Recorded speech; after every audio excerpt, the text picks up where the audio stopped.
va aller dans la parole de Dieu, puis le titre que j'ai donné, j'avais plein d'idées en tête, puis celui que j'ai retenu comme titre de message, c'est COVID-19, un voyage inattendu. Peut-être que ceux qui êtes des amoureux de Tolkien avec le Seigneur des Anneaux, puis le Hobbit, vous connaissez le titre du premier roman, du premier film concernant le Hobbit, un voyage inattendu en anglais, An Unexpected Journey, un voyage inattendu. Personne ne s'attendait à vivre ce qu'on vit actuellement. Personne, peut-être que certains, on va dire des prophètes de malheur avaient annoncé une pandémie comme ça, puis personne ne s'attendait à ça. Pourtant, la Bible nous parle à plusieurs reprises qu'il va y avoir des grands temps de détresse sur la terre, il va y avoir des choses, je suis en quelque sorte triste de le dire, mais il va y avoir des choses pires que ça, bien pires que ça, dans un futur peut-être pas si lointain. Je ne connais pas l'avenir. Mais personne ne s'attendait en 2020 à vivre ce que nous vivons actuellement, le nombre de décès, les confinements, et malheureusement, comme je l'ai dit à quelques reprises à des gens proches, c'est dans les pays qui sont peut-être moins structurés, moins organisés, que ça va être encore plus dramatique. Il va y avoir beaucoup plus de décès, fort probablement. Tant mieux si je me trompe. Tant mieux si je me trompe. Alors, le monde entier est ébranlé dans ce que nous vivons actuellement. Et comme je disais tout à l'heure, pour ceux qui se sont joints, on a eu un tremblement de terre de 3,6 cette nuit ici à Montréal. Ça m'a réveillé. Bon, mon fils m'avait décrit ce qui s'était passé il y a plusieurs semaines. C'était le même genre d'événement qui était arrivé. Donc, 2 tremblements de terre dans un laps de temps tout de même assez rapproché. Cette situation, cette pandémie planétaire qui nous déstabilise tous, on vit dans un monde fragile, on vit dans un monde instable.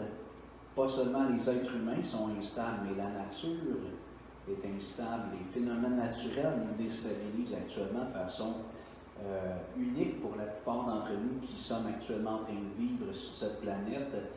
Il y a eu des pandémies dans le passé, mais comme celle-ci, on n'a jamais vu ça de notre vivant. Peut-être les plus vieux sont ceux qui ont atteint l'âge de 100 ans, peut-être se rappellent la grippe espagnole. Mais une chose qui me rassure, c'est que Dieu n'est pas surpris. Dieu n'est pas étonné par ce qui se passe actuellement. Dieu est inébranlable. La Bible nous dit que Dieu se présente lui-même souvent comme le rocher des siècles. Un rocher qui ne bouge pas. Une pierre en soi, c'est inerte. Ça ne bouge pas. Jésus a donné une parabole dans le Sermon sur la montagne où il dit que ceux qui vont édifier leur vie, qui vont bâtir leur maison, pour prendre la métaphore de Jésus, mais on comprend que c'est une métaphore pour parler de notre vie. Ceux qui vont bâtir leur vie, qui vont édifier leur vie sur les paroles de Jésus, qui vont les croire, ces paroles, et qui vont les mettre en pratique, vont édifier leur vie sur le roc, sur quelque chose qui est immuable. Et oui, il va y avoir des tempêtes, il va y avoir des déluges, il va y avoir des tornades qui vont se frapper la maison. Peut-être qu'il va y avoir des morceaux de toiture qui vont voler, des morceaux d'autres choses qui vont se détacher de la maison. Mais la maison va rester en place parce qu'elle est bâtie sur le roc. Et dans cette période que nous vivons actuellement, ça me fait du bien et ça me ramène. C'est des choses comme croyants, on a presque toujours en tête, mais dans des moments comme ceux-ci, c'est encore plus fort. Ma vie est bâtie sur le roc puisqu'elle est bâtie sur les paroles de Jésus-Christ. Alors, le premier point que j'aimerais vous partager, c'est que rien ne surprend Dieu. Ce que la planète vit actuellement, le COVID-19, coronavirus, peu importe, ne prend pas Dieu par surprise. Dieu n'est pas surpris par ce qu'il se passe. Dieu connaît absolument tout.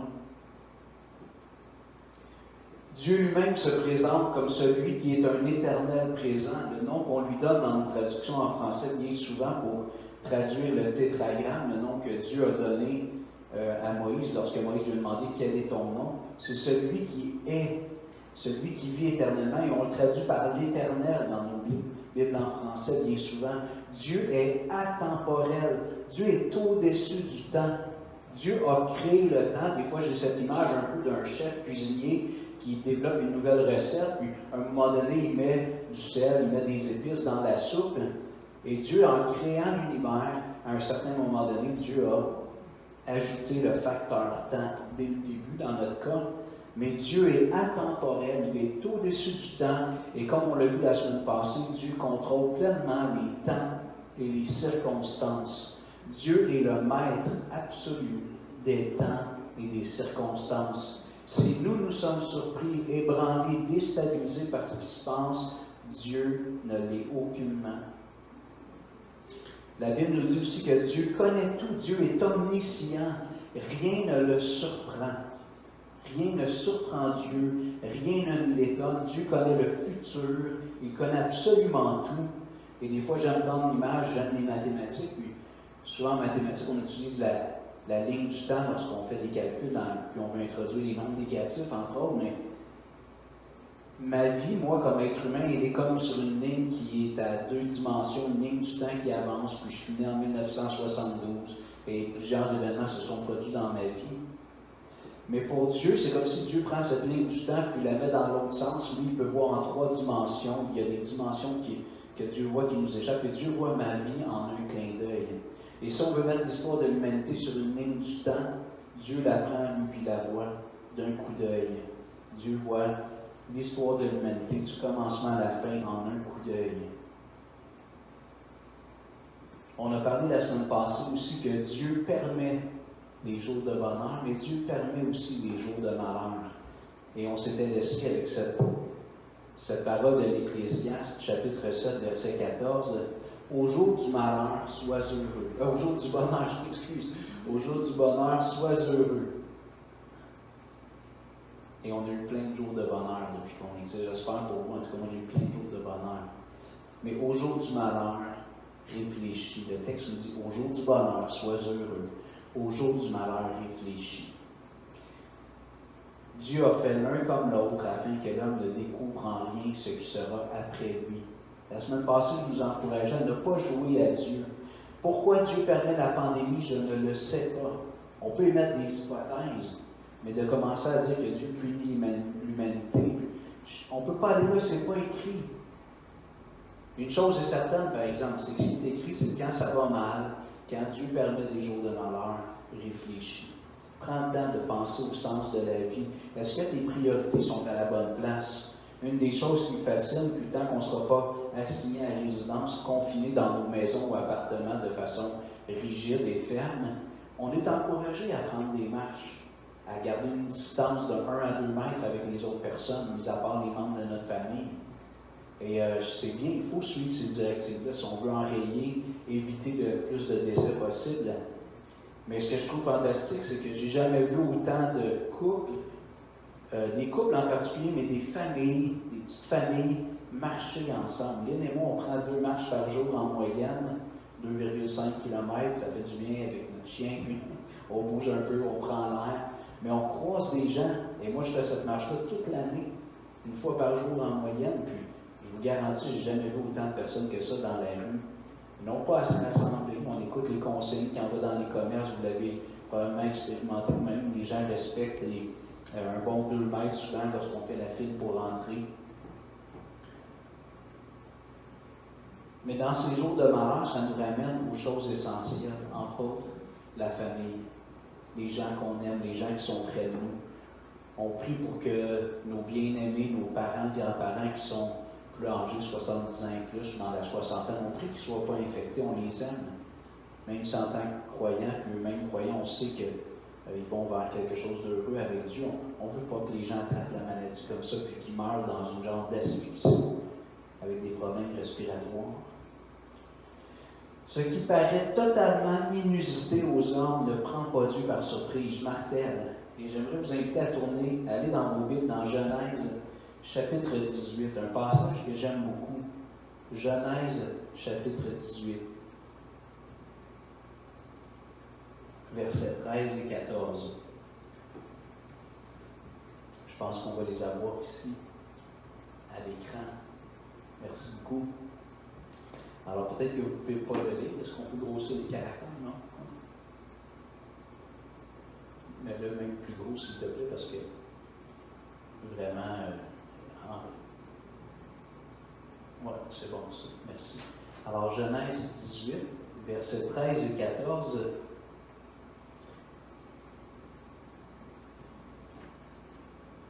L'Éternel dit à Abraham, « Pourquoi donc Sara a-t-elle ri? » En disant, « Est-ce que vraiment j'aurai un enfant, moi qui suis vieille? » C'est Dieu qui parle à Abraham, et Dieu dit, ajoute au verset 14, « Y a-t-il rien qui soit étonnant de la part de l'Éternel?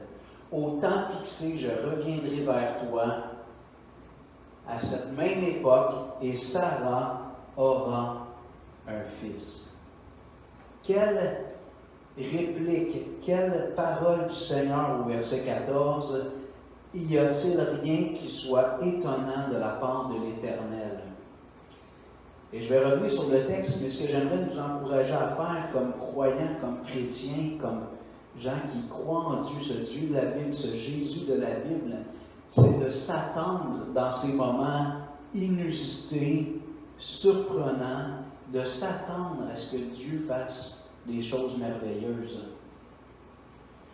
Et ici, on a un couple âgé. Abraham avait près de 100 ans, Sara près de 90 ans. Leur système reproducteur à tous les deux était 2 fois mort. Bon, les gens vivaient un peu plus vieux à cette époque-là, mais l'auteur aux Hébreux nous dit, je vais le lire rapidement, c'est par la foi que Sara elle-même, malgré son âge avancé, fut rendue capable d'avoir une postérité, parce qu'elle crut à la fidélité de celui qui avait fait la promesse. C'est pourquoi d'un seul homme, déjà usé de corps, naquit une postérité nombreuse, comme les étoiles du ciel, comme le sable qui est sur le bord de la mer, et qu'on ne peut compter. Lorsque l'auteur aux Hébreux écrit, c'est pourquoi d'un seul homme déjà usé de corps, le verbe en grec, c'est nécro. Alors lorsqu'on va voir dans le journal la liste des gens qui sont décédés, on appelle ça les chroniques nécrologiques, c'est la mort, c'est les chroniques des morts. Alors ici, l'auteur aux Hébreux nous dit que Abraham, second a traduit déjà usé de corps, mais littéralement, c'est son corps, son système reproducteur était mort. Il n'y avait plus de possibilité, humainement, logiquement, c'était impossible. Et Sara avait été stérile toute sa vie jusqu'à ce jour-là. Sara était stérile, et là maintenant, leur système reproductif, du moins, Abraham, c'était fini, ça ne fonctionnait plus le système reproducteur. Il allait avoir 100 ans prochainement. Et le texte nous dit, c'est pourquoi d'un seul homme déjà usé de corps, naquit une postérité nombreuse, comme les étoiles du ciel, comme le sable qui est sur le bord de la mer, et qu'on ne peut compter. Hey, on est dans une situation impossible. C'est un drame pour Abraham et Sara de ne pas avoir d'enfants. Toute leur vie, ils ont désiré avoir un fils, d'avoir des enfants, puis c'était impossible. Maintenant, ils sont dans leur vieillesse, il n'y en a plus d'espoir. Ça fait vraiment des années qu'ils ont mis un X sur le projet. Mais là, Dieu leur dit, dans 1 an, vous allez avoir un fils biologique. Pas de l'adoption, ni une intervention comme Jésus par la vertu du Saint-Esprit, biologique. Vous allez vous accoupler et de cet amour va naître un fils. Et là, le Seigneur promet non seulement un fils, naquit une postérité nombreuse comme les étoiles du ciel, comme le sable qui est sur le bord de la mer et qu'on ne peut compter. Peut-être que si on regarde ça, c'est ce qu'un couple vivait, c'était pas planétaire. C'était un couple, Abraham et Sara, vivaient ce grand drame dans leur vie depuis des décennies. Mais Dieu promet qu'il va intervenir dans une situation dramatique, malheureuse. Dieu va faire quelque chose de surprenant. Il va leur donner un fils, puis de ce fils, il va faire naître une grande nation.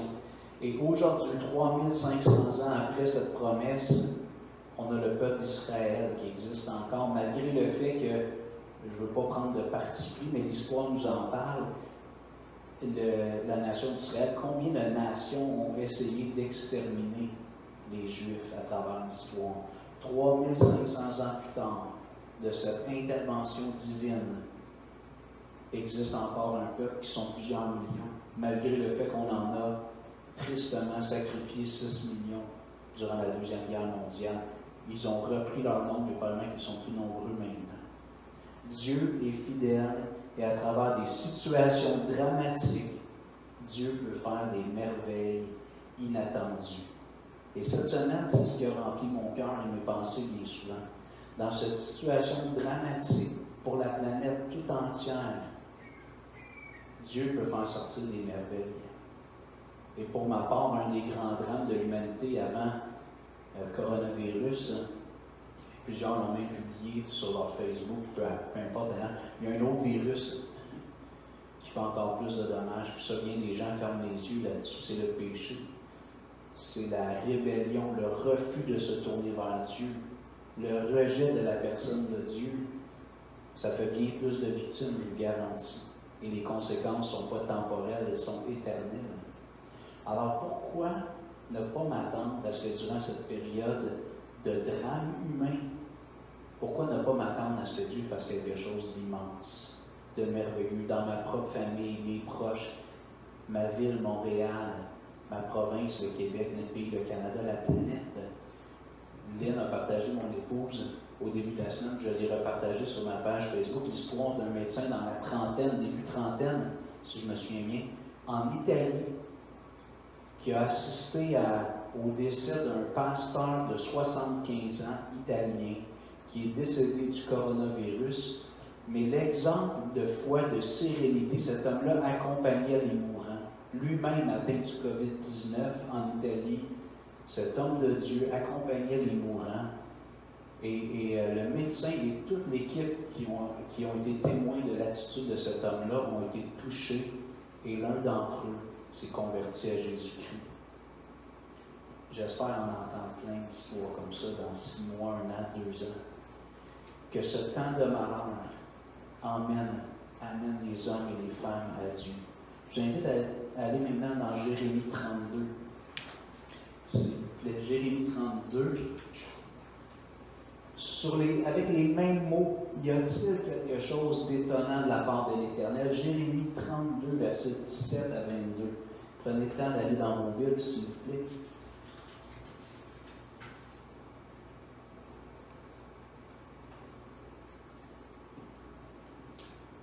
Jérémie 32, versets 17 à 22.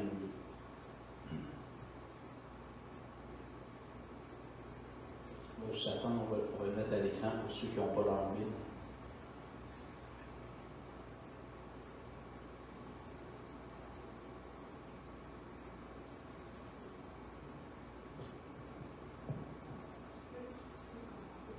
OK. Je vais commencer à lire, ça va apparaître derrière moi bientôt. Ah, Seigneur éternel, voici, tu as fait les cieux et la terre par ta grande puissance et par ton bras étendu. Rien n'est étonnant de ta part. Tu fais miséricorde jusqu'à 1000 générations et tu punis l'iniquité des pères dans le sein de leurs enfants. Après eux, tu es le Dieu grand, le puissant dont le nom est l'Éternel des armées. Tu es grand conseil et puissant en action. Tu as les yeux ouverts sur toutes les voies des enfants des hommes pour rendre à chacun selon ses voies, selon le fruit de ses œuvres. Tu as fait des miracles et des prodiges dans le pays d'Égypte jusqu'à ce jour, et en Israël et parmi les hommes, et tu t'es fait un nom comme il l'est aujourd'hui. Tu as fait sortir du pays d'Égypte ton peuple d'Israël avec des miracles et des prodiges, à main forte et à bras étendus, et avec une grande terreur. Tu leur as donné ce pays que tu avais juré à leur père de leur donner, pays où coule le lait et le miel. Quelle déclaration théologique! Peut-être juste se remettre dans le contexte.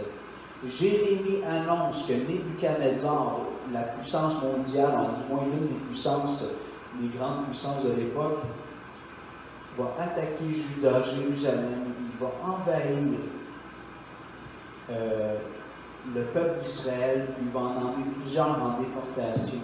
La raison, parce qu'ils ont été rebelles à Dieu après plusieurs générations, plusieurs avertissements. Dieu permet qu'ils soient atteints par la méchanceté de l'homme. Et pourtant, le Seigneur lui dit, je vais faire ça, je vais emmener mon peuple en déportation, mais je vais les ramener par la suite. Et vous pourrez lire, si vous voulez, cet après-midi, le reste du chapitre 32. Mais prenons quelques instants pour réfléchir à cette déclaration théologique de Jérémie. Jérémie énumère et rappelle qui est Dieu et ce qu'il a fait. Et il dit, rien n'est étonnant de ta part, il n'y a rien de surprenant de la part de Dieu. Dieu peut faire des choses totalement inusitées, improbables pour nous. Dieu peut faire ces choses. Juste dans ces quelques versets, Dieu a créé l'univers par sa grande puissance. Les gens veulent nous faire croire que c'est le fruit du pur hasard, une explosion initiale, le Big Bang. Dieu est derrière la création, c'est Dieu qui a tout créé. Jérémie nous dit, Dieu fait miséricorde jusqu'à 1000 générations. Je l'ai dit tout à l'heure, 3500 ans après la naissance d'Israël, que le peuple d'Israël existe encore. Je vais juste éloigner un petit peu mon micro. Bon, là tu me captes loin, c'est pas grave. Jérémie, Dieu est le Dieu grand et puissant dont le nom est l'Éternel des armées, Yahvé Tsebaoth. Le Seigneur, c'est lui qui est l'Éternel des armées, c'est lui qui contrôle les astres, mais aussi le monde angélique, c'est Dieu qui gouverne ces astres qui sont tellement grands. Chaque étoile est un soleil, puis nous on la voit comme une petite pointe d'aiguille dans le ciel. On est impressionné par notre propre soleil. Chaque étoile est un soleil. Dieu est immense et il a tout créé. Ensuite, Jérémie dit que Dieu est grand en conseil et puissant en action. Lorsque Dieu nous donne une directive, lorsque Dieu nous donne une promesse, un enseignement, on fait bien de l'écouter parce que ces enseignements, ces directives sont claires, elles sont fiables, elles sont certaines. Jérémie nous dit que Dieu a les yeux ouverts et voit tous les êtres humains. Il connaît chaque être humain, il connaît tout, les pensées, les actions, le futur, le passé, le présent. Dieu connaît tout de chaque être humain. Nous sommes 8 quelques milliards actuellement vivants. Malheureusement, il y en a qui décèdent à chaque instant. Mais Dieu connaît tout. Il connaît le jour de notre naissance, le jour de notre mort, peu importe le moyen qui va nous conduire à la mort. Dieu connaît les jours qui nous sont destinés. Ensuite, Jérémie fait référence à l'action de Dieu envers Israël pour les faire sortir d'Égypte. Et quand je repensais au display d'Égypte, cette semaine, je me disais, c'est pas drôle ce qui se passe actuellement, c'est vraiment pas drôle. Mais imaginez en Égypte, lorsque Pharaon s'obstinait à ne pas laisser partir Israël, je vous énumère rapidement 10 fléaux. Tant qu'à moi, chacun d'entre eux était presque aussi sévère que ce qu'on vit actuellement. Mais ça a été coup sur coup dans l'espace de quelques semaines, fort probablement. Premièrement, les eaux du fleuve ont été changées en sang. Imaginez que notre eau courante, nos sources d'approvisionnement en eau deviennent du sang, littéralement. Pas juste couleur rouge, du sang qui coule de nos champlures, du sang. On ne trouverait pas ça drôle. Les grenouilles qui couvrent tout le pays. Moi, j'aime les petites grenouilles, mais beaucoup de personnes ne les aiment pas. Mais là, imagine, ça rentre partout. C'est dans ton lit, c'est dans ta cuisine, c'est dans ton salon. C'est partout. Les grenouilles sont montées du fleuve, du Nil, je crois, puis elles ont couvert tout le pays d'Égypte.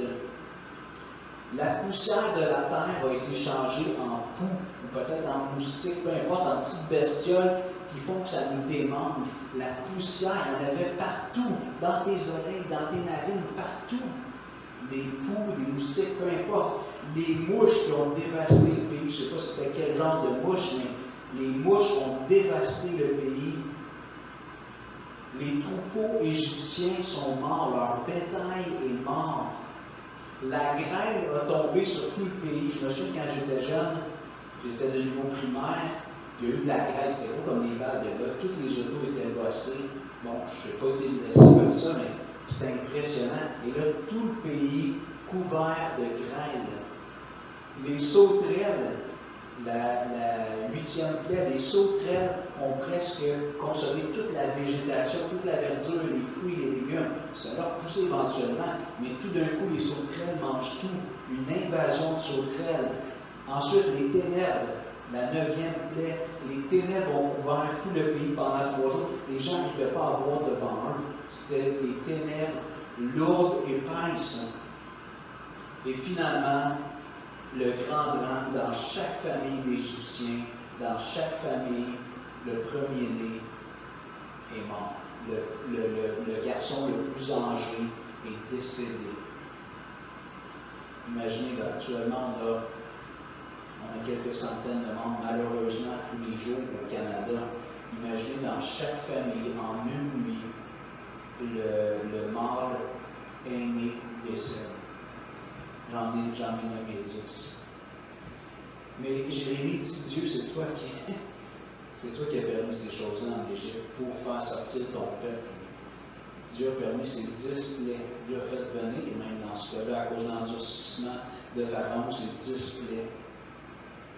Alors oui, c'est dramatique ce qu'on vit, mais je n'aurais pas voulu être un Égyptien dans ces semaines-là.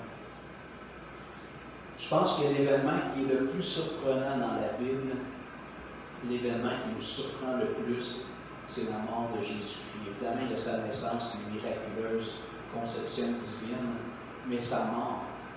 Nous sommes surpris. Lorsque Jésus est mort sur la croix, ses amis les plus près ont été complètement déroutés. Ils l'ont abandonné lorsqu'on est venu le saisir. Pierre, en tout cas celui qui se disait le plus fidèle, prêt à mourir pour Jésus, nie 3 fois connaître Jésus lorsqu'on lui demande si on te reconnaît, tu étais avec lui. Non, je ne le connais pas. 3 fois. Jésus est en train d'être maltraité, jugé injustement, maltraité par le Sanhédrin. Et Pierre nie 3 fois connaître Jésus. Sur la croix, il y a quelques femmes, Jean apôtres, qui sont là, qui essaient de le supporter dans son agonie. Les autres se tiennent un peu à l'écart. Et les gens qui pensent se moquent de lui. Même les hommes à gauche et à droite, les 2 brillants, se moquent de lui jusqu'à ce qu'un des 2 soit touché par la grâce de Dieu. Alors que la vie de Jésus semblait culminer de façon absolument dramatique et décevante pour tous ceux qui avaient cru en lui, Dieu est en train de faire l'œuvre la plus grande et la plus merveilleuse envers l'humanité. La plus grande bénédiction que Dieu pouvait accorder à l'humanité est en train de s'accomplir lorsque Jésus agonisait sur cette croix. Lorsque Jésus a donné ta vie pour toi et pour moi. Alors, d'une situation absolument dramatique, écoutez ce que les disciples ont dit sur le chemin d'Emmaüs. Les disciples ont dit j'ai pas mis le passage. Oui, je l'ai, excusez-moi. Il y a 2 hommes qui marchent avec Jésus ressuscité, mais ils ne le reconnaissent pas. Et les 2 lui disent, parce que Jésus dit, qu'est-ce qui se passe, qu'est-ce que vous faites? Puis il fait un peu le naïf ou l'innocent. Et ils lui disent, quoi leur dit-il? Et il lui répondit, ce qui est arrivé au sujet de Jésus de Nazareth, qui était un prophète puissant en œuvre et en parole devant Dieu, devant tout le peuple, et comment les principaux sacrificateurs et nos magistrats l'ont livré pour le faire condamner à mort et l'ont crucifié. Nous espérions que ce serait lui qui délivrerait Israël. Mais avec tout cela, voici le 3e jour que ces choses se sont passées. Les disciples étaient comme déçus, c'est comme s'ils étaient désillusionnés. On s'attendait à ce que ce soit lui qui délivre Israël. On s'attendait à ce que ce soit lui le Messie. Mais voici 3 jours que Jésus a été mis à mort. Et sans le savoir, Jésus est en train de marcher avec eux. Il est ce 3e voyageur à qui il raconte cette histoire. Mais alors que l'être humain, à nos yeux, dans notre perspective humaine, nous avons l'impression que la situation est absolument dramatique, que rien ne va sortir de bon, tout ça, finalement, il y avait des grands espoirs qui reposaient sur la personne de Jésus-Christ. Dieu a fait la plus grande œuvre qu'il pouvait faire envers nous, c'est-à-dire mourir sur la croix pour nos péchés. COVID-19, un voyage inattendu. Pourquoi ne pas s'attendre à ce que Dieu fasse des choses formidables durant cette période? Comme croyant dans mon cœur, demandons au Seigneur, Viens me ramener aux choses essentielles. Aide-moi à réfléchir, comme tu le dis au jour du malheur. Renouvelle-moi, fais-moi grandir en toi. Et pourquoi ne pas prier pour les gens qui sont autour de nous? Peut-être que vous voyez aux nouvelles certainement, mais peut-être en prenant vos marches, vous voyez, je suis désolé pour les aînés qui respectent la consigne, c'est bien, vous n'allez pas prendre de marche, mais il y a plein d'enfants qui dessinent un arc-en-ciel et qui le mettent dans la fenêtre du salon, peu importe, dans la fenêtre qui tombe sur la rue. Et s'ils écrivent au-dessus, en dessous, à côté de l'arc-en-ciel, ça va bien aller. Et c'est touchant de voir cette solidarité, cet élan d'espoir que ces petits dessins, ces arcs-en-ciel avec ce court message communiquent. Puis c'est bien, moi je trouve ça fantastique de voir cette solidarité, cet encouragement social qui est là je ne sais pas si c'est partout au Québec, mais ici à Montréal, on le voit. Mais il y a un peu ici de récupération culturelle ou culturelle, si vous voulez. L'arc-en-ciel est un symbole d'une alliance dans la Bible. Après le déluge, après que Dieu ait puni l'humanité en raison de sa rébellion par un déluge qui a couvert toute la terre, Dieu a sauvé Noé et sa famille, 8 personnes, et il dit, Genèse 9, je vais lire le passage, Genèse 9, versets 12 à 17, Genèse 9, 12, et Dieu dit, c'est ici le signe de l'alliance que j'établis entre moi et vous, et tous les êtres vivants qui sont avec vous pour les générations à toujours. J'ai placé mon arc dans la nuit, ou l'arc-en-ciel, et il servira de signe d'alliance entre moi et la terre. Je répète, j'ai placé, verset 13, mon arc dans la nuit, ou mon arc dans le ciel, et il servira de signe d'alliance entre moi et la terre. Quand j'aurai rassemblé des nuages au-dessus de la terre, l'arc paraîtra dans la nuit.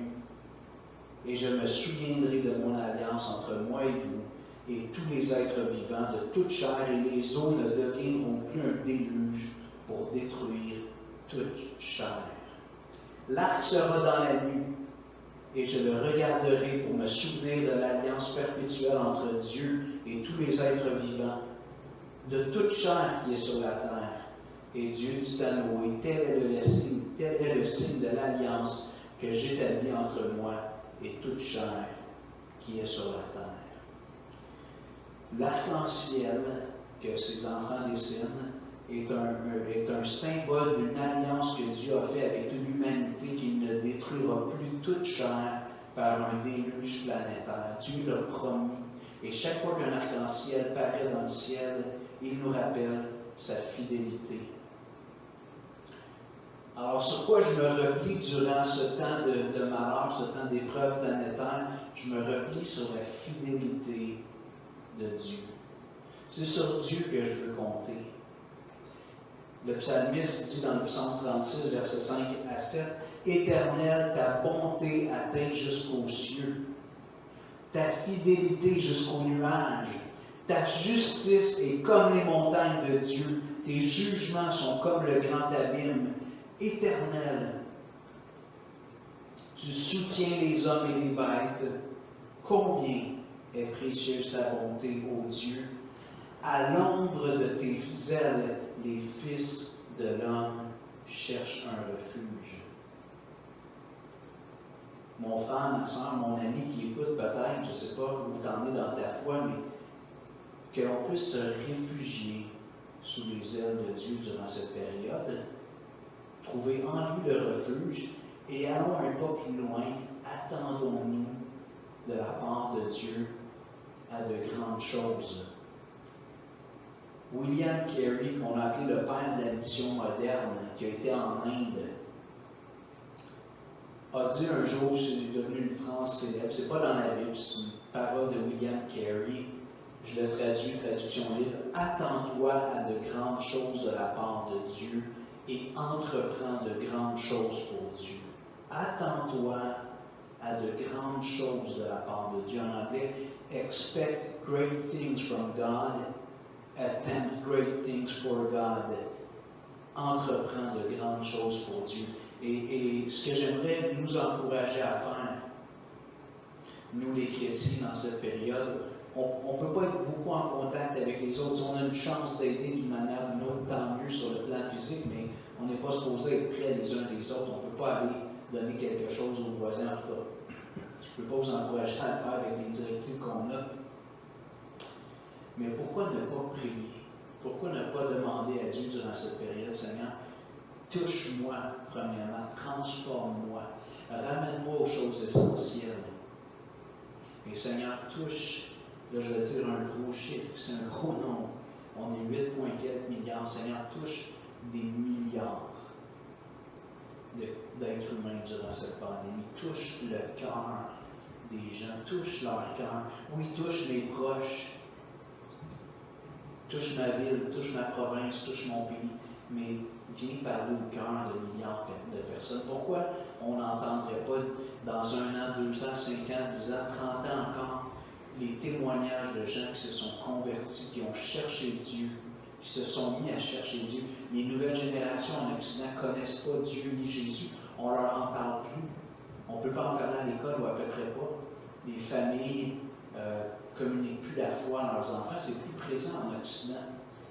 Pourquoi on ne demanderait pas à Dieu de toucher des milliards de personnes, des millions de personnes dans le pays, des milliards à l'échelle planétaire?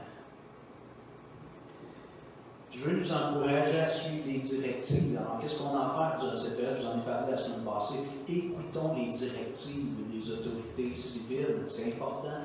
Il y a des experts, il y a peut-être des erreurs, il y a peut-être des mesures qui sont prises qui sont trop sévères, mais je pense que dans le contexte, on voit les pays qui n'ont pas suivi les mesures, qui n'ont pas pris de mesures, ça va dégénérer rapidement. Et on ne voudrait pas que nos aînés, qu'il y ait plein d'aînés qui décèdent, et peut-être même des jeunes personnes qui sont atteintes de certaines défaillances respiratoires, déjà, ou même peut-être quelqu'un en bonne santé, il y a quelques cas. Alors, premièrement, pas premièrement, mais respectons les autorités, c'est important de le faire. Écoutons leurs recommandations. Mais l'exhortation finale que j'aimerais nous laisser, c'est confions-nous en Dieu. Attendons-nous à Dieu pour notre survie, pour notre bien-être, mais aussi pour que Dieu fasse de grandes choses. Jérémie 17, versets 5 à 8, est-ce qu'on peut l'afficher, s'il vous plaît? Moi, je prie pour que les chercheurs trouvent un vaccin, je prie pour ça.